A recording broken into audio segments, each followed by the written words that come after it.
E aí, gente, tudo certinho com vocês? Essa galerinha do terceiro ano que vai fazer a prova do Enem, que até o momento tá lá, segura nas mesmas datas, tá? Até o momento as datas não mudaram e é muito importante que vocês mantenham esses estudos nesse cotidiano de aulas, mesmo dessa forma remota, virtual, mas é muito importante que essa rotina de estudos ela se mantenha, porque é fundamental que vocês tenham uma boa preparação para fazer um Enem bacana, legal. E eu acredito nisso, diga-se de passagem, porque vocês têm uma base muito significativa e muito boa. Bom, gente, seguindo aquela nossa rotina de aulas, e a gente do terceiro ano, que tem uma rotina um pouco mais densa mesmo, eu decidi falar hoje sobre Aristóteles mesmo. Eu segui mesmo aquela rotina naquele cotidiano da gente. Nós analisamos aqueles filósofos gregos e para a gente fechar essa trinca desses grandes filósofos gregos, eu decidi falar de Aristóteles para vocês. Bom, falar de Aristóteles não é tão simples quanto parece, por isso eu peço um pouco de atenção de vocês, uma atenção até acima do normal, acima da média, porque o conhecimento de Aristóteles, e para falar de Aristóteles eu tenho que dividir Aristóteles basicamente em 4 temas. Por quê? Aristóteles ele é muito completo. Eu sempre digo que dos filósofos gregos, além de um dos mais importantes, obviamente, ele é um dos mais didáticos. Precisa de uma didática muito importante para entender Aristóteles. Por quê? Porque Aristóteles, eu divido Aristóteles em 4 áreas, ou seja, eu posso estudar Aristóteles por 4 campos, que é a ética, que é a lógica, que é a política e que é a metafísica. Ou seja, o conceito e o estudo filosófico de Aristóteles ele é dividido em 4 ramos e é muito importante que vocês enxerguem isso para que não tenha nenhuma dificuldade para o entendimento de Aristóteles, beleza? Bem, vamos falar um pouco de Aristóteles. Todo mundo aqui está ligado que Aristóteles ele é o principal discípulo de Platão. Aristóteles é o principal discípulo de Platão, só que existe uma curiosidade muito forte se eu fizer um paralelo do contexto mesmo dos outros discípulos e de Aristóteles em relação a Platão. Por quê? Com a morte de Platão, Aristóteles, ele que estudou na academia de Platão, ele não fica em Atenas porque ele acreditava, por ser o principal aluno de Platão e por ser aquele cara mais promissor do ponto de vista filosófico, ele acreditava que com a morte de Platão ele seria o cara que iria tomar conta, que iria dar andamento lá à academia de Platão, e isso não aconteceu. Fato que vai fazer com que Platão saia de Atenas. E aí tem um contexto histórico muito importante aí, e vocês não podem menosprezar essa informação, que é o seguinte: com a saída de Platão de Atenas, Platão ele vai virar o mentor,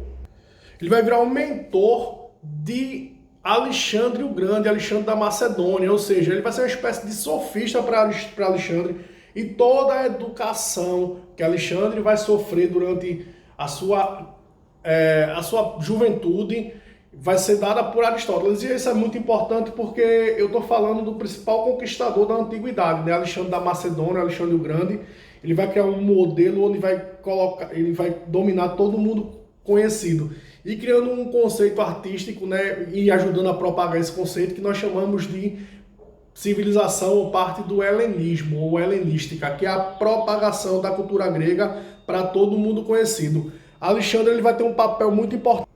Alexandre ele vai ter um papel muito importante nisso, porque todas as vezes que Alexandre ele vai dominar uma civilização, todas as vezes que Alexandre ele chega e domina as grandes áreas, ele vai fundar em grandes cidades o que ele vai chamar de Alexandrias, que são centros intelectuais. E muito da cultura grega, da filosofia grega, várias ideias, vários conhecimentos científicos da época serão colocados nessas Alexandrias. E muito dessa preocupação com as artes, com conhecimento, de propagar conhecimento, o Alexandre ele vai ter com Aristóteles.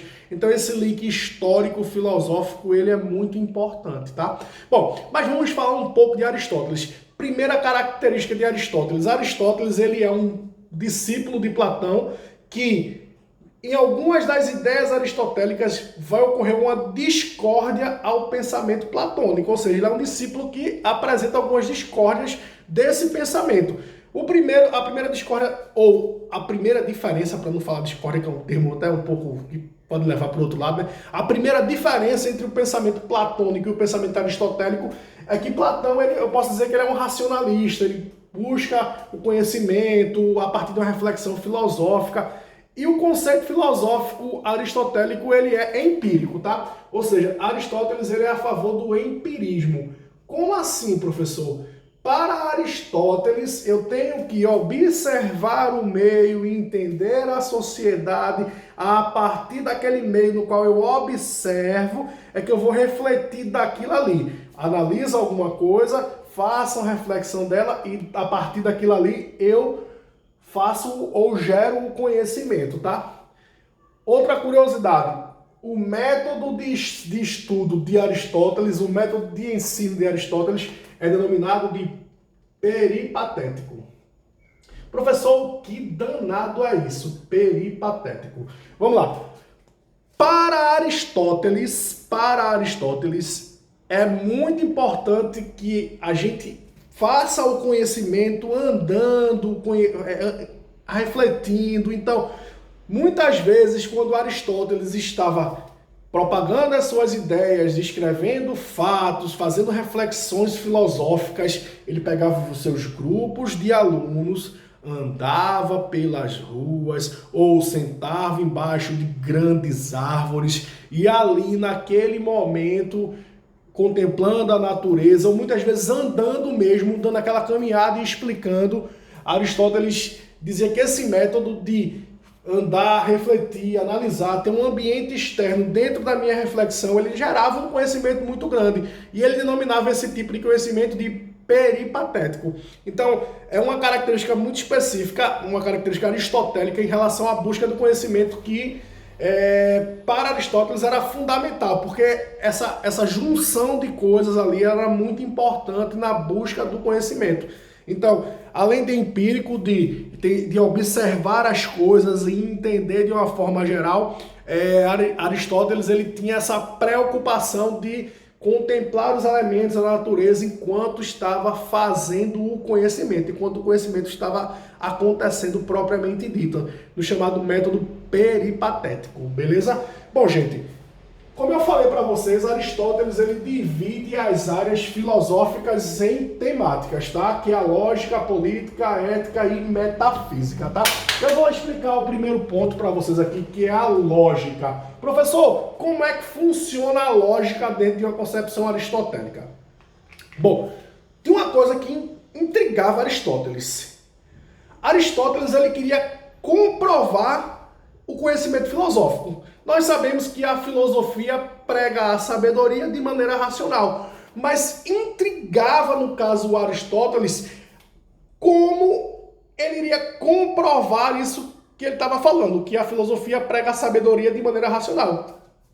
Para que isso acontecesse, Aristóteles ele vai criar um conceito de lógica, que na verdade a ideia de lógica vem do conceito de comprovação racional. Ou seja, Aristóteles queria comprovar de fato que a filosofia pregava a sabedoria de maneira racional. Para aí ele cria o conceito de lógica. Gente, muita atenção. Quando Aristóteles cria o conceito de lógica, ele vai criar uma regra mesmo para comprovar que ele está falando é verdade. Essa regra para comprovar que a filosofia prega a sabedoria de maneira racional, ou seja, comprovar que o que ele estava falando era verdade, ele denominou de silogismo, tá? Essa regra no qual Aristóteles queria comprovar que o que ele estava falando era verdade, ele vai denominar de silogismo. E o silogismo, ou seja, a comprovação de um pensamento racional, ele seguia uma regra. E a regra é basicamente muito simples. Duas premissas e uma conclusão. Como assim, professor? Como é que funciona isso? Ou seja, dois argumentos, duas frases que me levem a concluir que o que eu estou falando é verdade. duas frases, duas reflexões para que me levem a concluir que o que eu estou falando é verdade, ou seja, duas premissas e uma conclusão. Vou dar um exemplozinho, a própria frase que o Aristóteles utilizou lá na antiguidade para comprovar que o que ele estava falando é verdade. Então, bora lá. Duas premissas, ou seja, duas frases que levem ou que comprovem que o pensamento é verdadeiro. Vamos lá. Primeira premissa. Todo homem é mortal.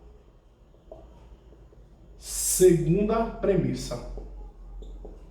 Sócrates é homem. Conclusão. Logo, Sócrates é mortal.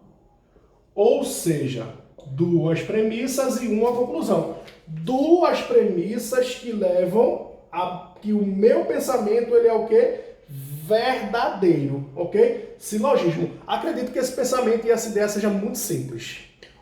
Bom, além do silogismo, existem algumas vezes, políticos fazem isso, pessoas comuns fazem isso, o cotidiano fazem isso, às vezes algumas pessoas mentem pra gente, não é verdade?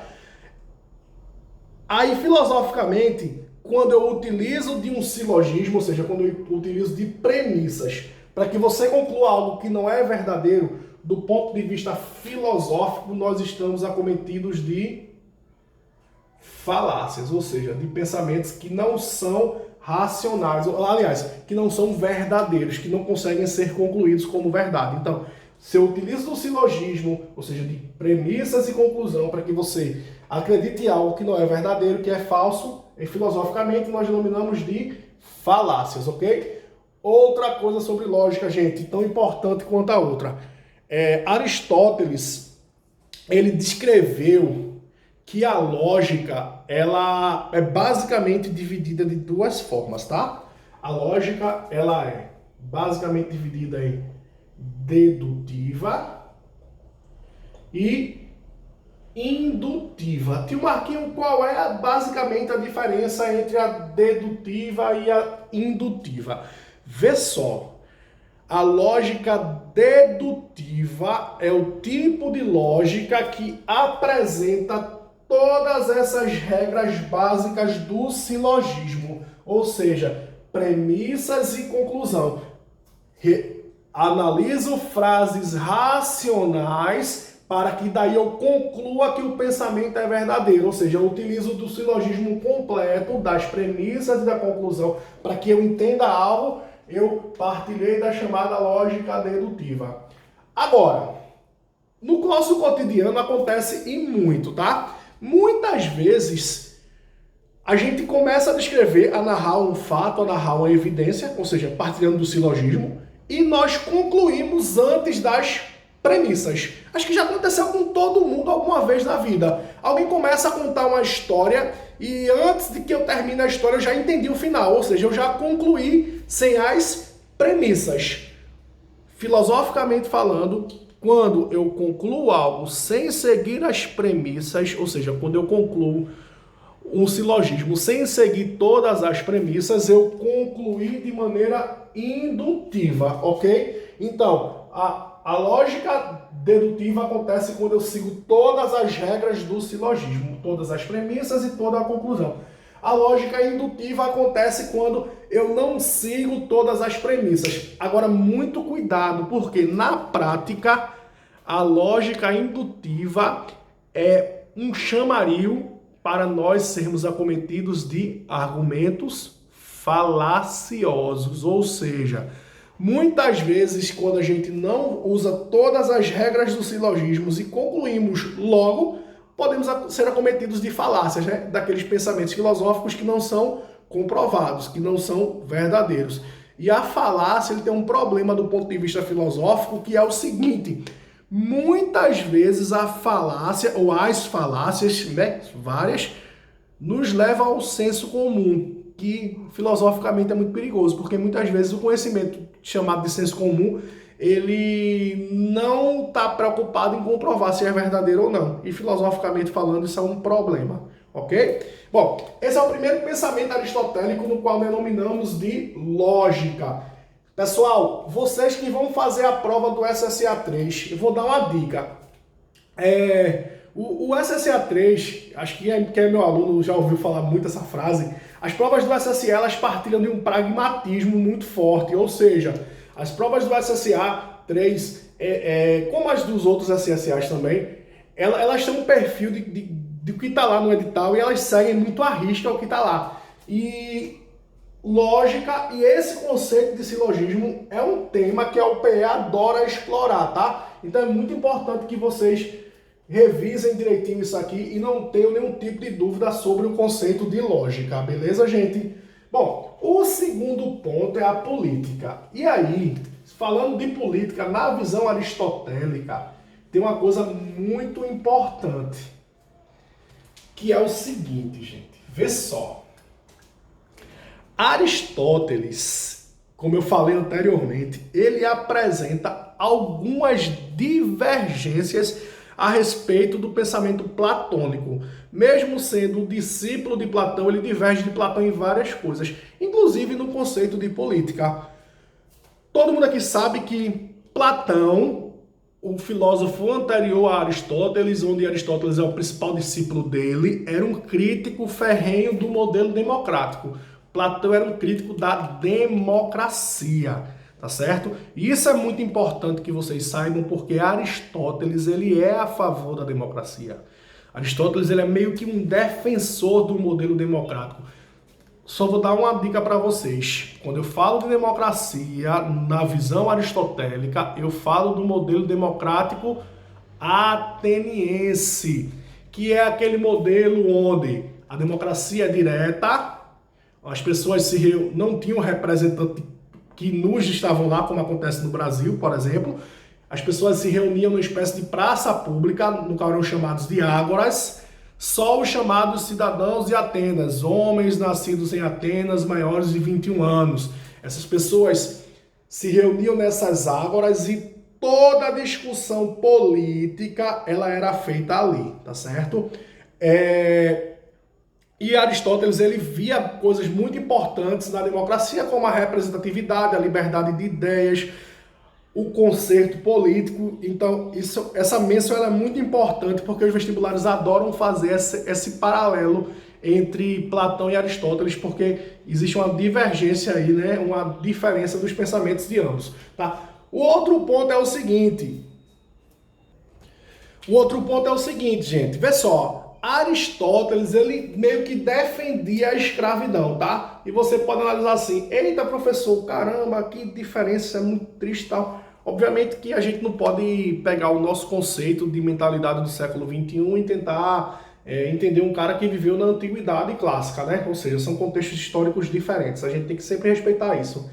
Mas Aristóteles, de fato, ele era um defensor da escravidão, porque Aristóteles dizia o seguinte: alguém tem que fazer o trabalho braçal para que as pessoas tenham tempo para pensar, para refletir, para ter novas ideias, para entender a sociedade e tentar criar conceitos novos para a sociedade. Então, Aristóteles defendia que para que eu pense, alguém tem que fazer um trabalho pesado, entre aspas, né? Ou seja, para que eu pense, alguém tem que parar e tem que trabalhar ali naquela outra coisa que não dá tempo para que a gente reflita, tenha conceitos, ideias, teorias e por aí vai.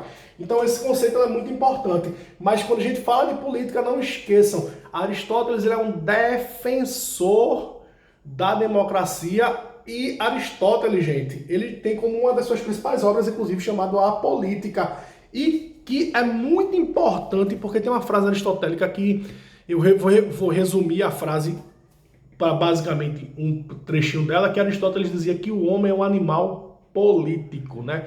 A política faz parte do nosso cotidiano, do nosso dia a dia, e a gente não pode descrever ou menosprezar isso, ok?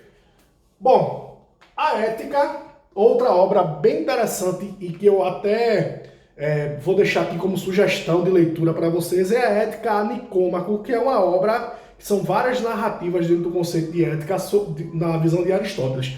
Por que isso é importante? Aristóteles ele pregava a ética como uma divisão do conhecimento muito distinta. Sim, vou até pular aqui, mas eu volto para cá, que é para fazer um link. Aristóteles, ele é um dos primeiros filósofos que divide o conhecimento por áreas. Professor, por que isso é importante? Preste atenção aqui, gente. Vocês que já estudaram as outras escolas filosóficas gregas, quando vocês estudaram lá o período pré-socrático, né, o período cosmológico, vocês estudaram e viram que matemáticos, físicos, químicos eram considerados filósofos. Por quê? Lá no surgimento da filosofia, na primeira fase da filosofia grega, busquei um pensamento racional, comprovei aquilo ali, eu sou considerado um filósofo. E Aristóteles via a necessidade de dividir o conhecimento por áreas, tá? Então, essa necessidade em dividir o conhecimento por áreas fez com que Aristóteles fosse um dos mentores da divisão do conhecimento mesmo por áreas. E eu dividi algumas áreas de conhecimento no qual Aristóteles colocou como conhecimento específico. É daí que a gente ramifica organizadamente a divisão de ciência, tá? Não esqueçam que quando as universidades surgem lá na Idade Média, o conceito da escolástica, que é um movimento filosófico medieval lá na Idade Média, eles beberam muito na fonte de Aristóteles, né? Tomás de Aquino, que é um expoente lá na Idade Média desse pensamento filosófico, ele era um cara que leu todos os pensamentos aristotélicos e colocou isso como referência para ele, ok? Não esquece disso. Então, mas vamos voltar a falar de ética. Para Aristóteles, o conhecimento sobre ética é fundamental para a vida em sociedade. Basicamente, eu posso descrever a ética como um conjunto de valores coletivos, que a sociedade coloca em prática para que a gente tenha um respeito nessa vivência. Então, a ética eu tenho que ter a consciência desses valores coletivos para que eu respeite a minha vida em sociedade. E digo mais, gente, obviamente que vai surgir Estado, com o surgimento dos Estados, surgem os chamados aspectos jurídicos, que são leis e regras, e todas as regras, todos os aspectos jurídicos são éticos. Ou seja, por mais que eu entre na moralidade, por mais que eu entre nos aspectos jurídicos, que são leis e regras, tem uma norma ética, ou seja, tem os valores em que a sociedade impõe. Então qualquer lei, qualquer regra, qualquer aspecto jurídico hoje, ele é pautado nos valores que a sociedade impõe como correto. Qualquer lei que você pegar, ele vai ter uma essência ética. Então Aristóteles falava que para que eu tenha uma boa vivência em sociedade, é muito importante que eu tenha consciência dos valores que a sociedade, não é o marco, o indivíduo, a sociedade impõe como correto, e a partir do respeito a esses valores, eu passe a ter uma vivência em sociedade muito mais ampla e muito mais digna. Essa é uma visão muito aristotélica, ok? E o terceiro ponto é a metafísica. O termo metafísica significa além da física. É o uso pleno da razão para explicar algo. E por que isso é importante, professor? Vê só, gente. Aristóteles, ele buscava o conhecimento pleno de tudo. E vocês sabem que a filosofia, ela vai nascer fazendo algumas perguntas que ela não vai conseguir responder, né? De onde eu venho, para onde eu vou, qual o sentido da vida? São perguntas filosóficas que muitas vezes não existe uma resposta concreta, básica e objetiva para ela. E Aristóteles, ele vai utilizar da metafísica, ou seja, a razão plena, para que eu busque o conhecimento disso. Por que ele usava a metafísica de forma específica? Porque Aristóteles dizia, por exemplo, se a gente for seguir uma regra científica, que é importante, é fundamental para o conhecimento, eu sigo umas regras. E a metafísica, além dessas regras, eu vou usar a razão, ou seja, eu uso a razão como um intermédio. Quem estuda física quântica, que não é uma parada muito fácil, né? Não é muito tranquilo, mas o pessoal que estuda física quântica, por exemplo, eles pegam teorias científicas e tentam entender de uma forma racional, criando um conceito metafísico, né, que é o uso ultra mega da razão de forma plena, ok? Bom, gente, eu vou fazer um resumo básico do que eu expliquei aqui, tá? E qualquer dúvida, podem me procurar e a gente tá aí para isso, tá? E estudem, é muito importante que vocês entendam Aristóteles, ok? Bom, se liga aí que é hora da revisão. Aristóteles é o principal discípulo de Platão, mesmo sendo crítico muito forte de algumas ideias platônicas. Inclusive tem uma imagem que é bem interessante. Tá Platão com os dedos para cima, né, pregando o conhecimento inteligível, né, tudo nasce no campo das ideias, e Aristóteles meio que com a mãozinha plena, ou seja, não, eu tenho que entender o que está aqui, eu tenho que analisar a sociedade. Então, essa imagem que os vestibulares adoram, por exemplo, mostra essa divergência de pensamentos entre Platão, que busca as ideias, o racionalismo pleno, e Aristóteles, que é empírico, né? Quer entender a realidade, os fenômenos, os fatos que estão ocorrendo aqui, para que ele coloque em prática. Mas vamos lá. Aristóteles, principal discípulo de Platão, eu divido basicamente o seu ramo da filosofia em 4 áreas, que é a lógica, a política, a ética e a metafísica, tá? A lógica é a comprovação racional, é o meio que Platão utilizou para tentar comprovar que a filosofia prega a sabedoria de forma racional, utilizando dos silogismos que eu expliquei anteriormente. No campo de vista político, não esqueça que Platão, que era o principal discípulo de Aristóteles, ele era crítico da democracia e Aristóteles via a democracia como um modelo político interessante. A ética é fundamental para a vivência em sociedade, que são os valores que a sociedade, valores amplos que a sociedade impõe como correto, que é fundamental para a vida em sociedade. E Aristóteles pregava a necessidade de utilizarmos isso. E a metafísica, que é o termo além da física, que é a necessidade do uso da razão, da racionalidade plena para a busca do conhecimento. Não esquece que Aristóteles ele vai dividir o conhecimento por áreas distintas e é fundamental que vocês tenham essa consciência. Beleza, gente? Fiquem na paz e não esqueçam de estudar. O Enem tá chegando, mas eu tenho convicção que vocês vão detonar, tá? Tchau, tchau. Valeu!